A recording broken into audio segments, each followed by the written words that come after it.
Hi friends, this is Caitlin. I'm so excited to be back with you on the Possum Stamps YouTube channel. Today we are going to be making a really beautiful layered spring card by layering two different stamp sets.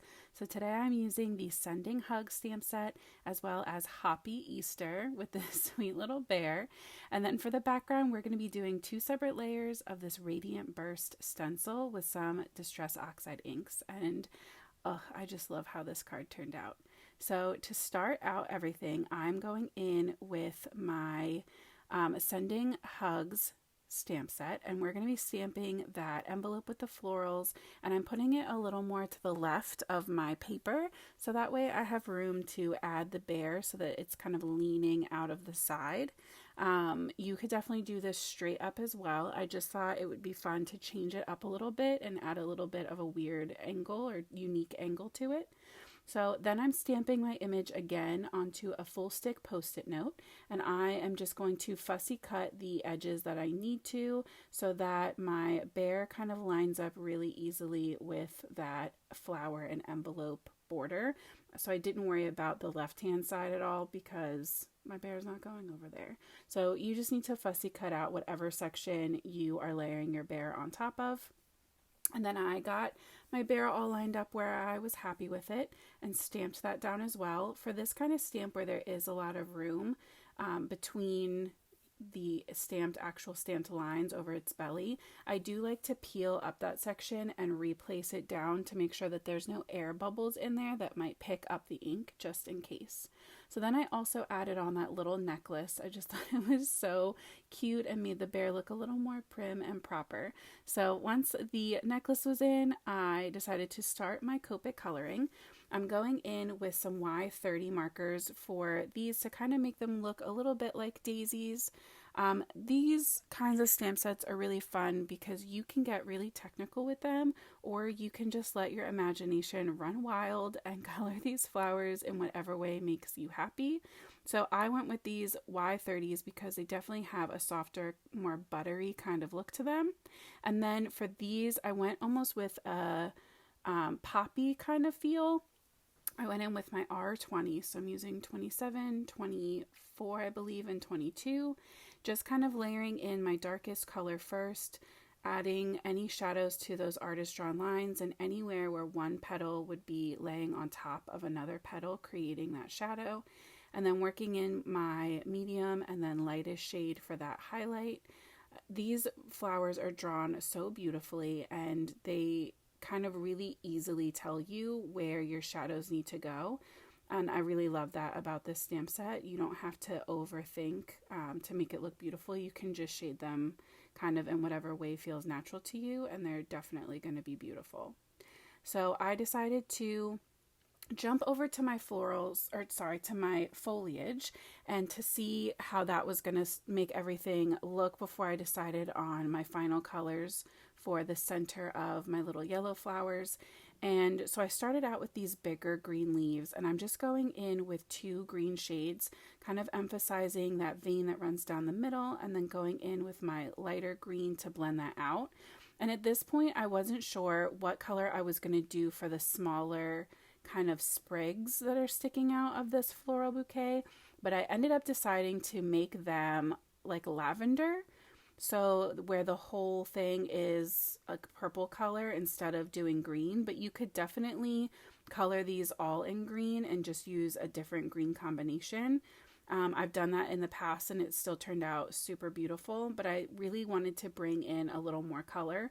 And so I thought going in with some BV markers would really help to tie in a third color and really help this to pop and feel way more of a spring bouquet. I cannot wait to use this stamp set again towards the fall and make this a really beautiful, like a burnt orange and burgundy floral scheme. This is going to be absolutely stunning for fall too. So definitely something fun to keep in mind, that a stamp set like this is something you could use all year round just by changing up your color story. So I did go in and just add in a little bit of shading where those little kind of floral clusters meet on each of those stems. Then went in with one shade lighter just to blend all that out. And I wanted to keep the center part of those yellow flowers a little softer and more neutral, so I just went in with some tan colors and added a few little dots in a darker brown for a little extra touch of texture.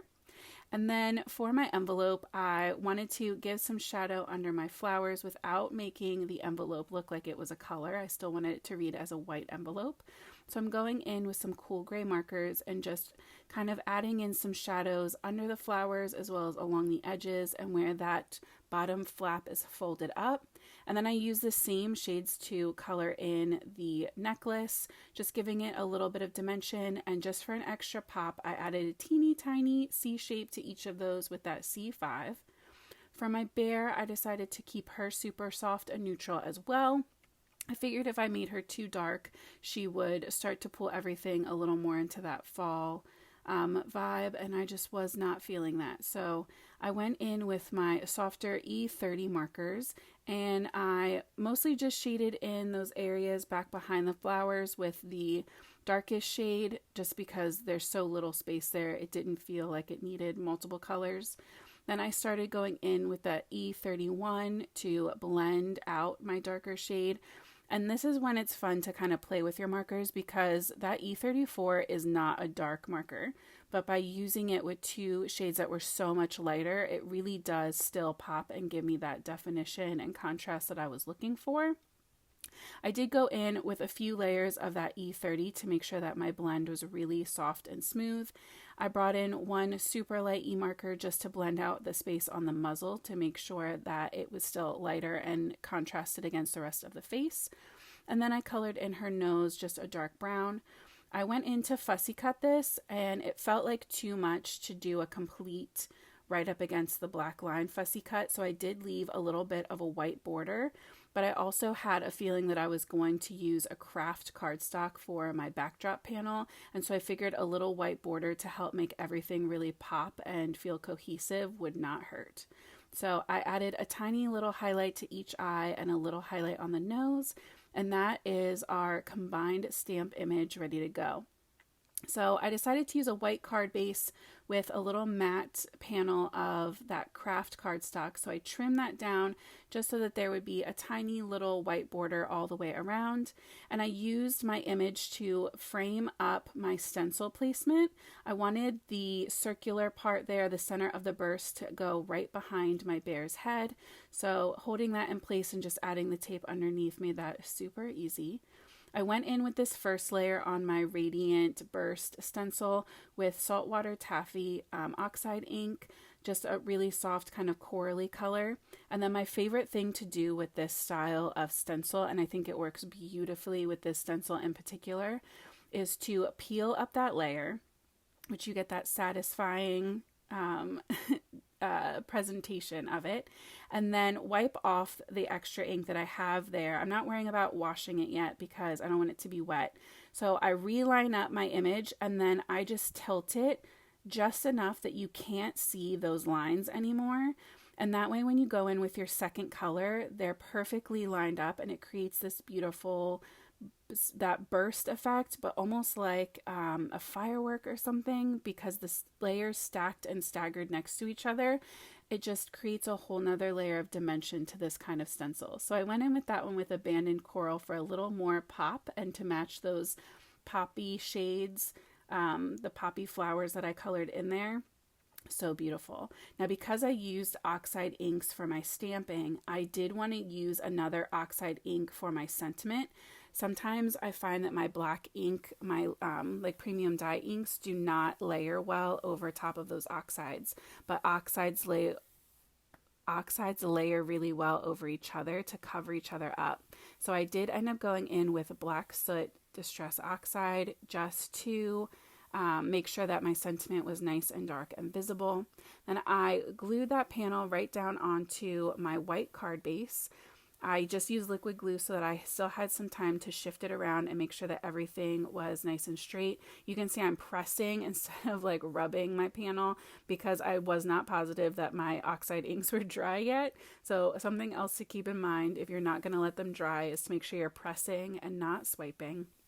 I popped my little bear up with some foam tape because If you know me, you know that I am obsessed with the Possum Stamps sequin mixes. And so this is me rifling through some of my stash to try to figure out what color combination was going to look the most beautiful. And I did settle on the Spring Bling, which is one of the newer sets that are out. I just love these really soft pastels, and I thought they tied in so beautifully with the colors that I used for my florals.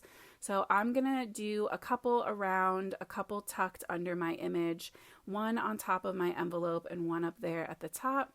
Once I was happy with my placement, I just went in with my liquid glue and dotted that on and popped all of my little sequins into place.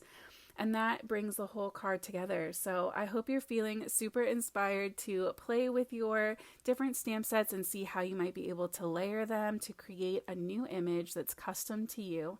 Please make sure that you're subscribed to the Possum Stamps YouTube channel so that you never miss out on future crafty inspiration. I hope that you have the most amazing week. Thanks for coming to hang out with me, and as always, happy crafting.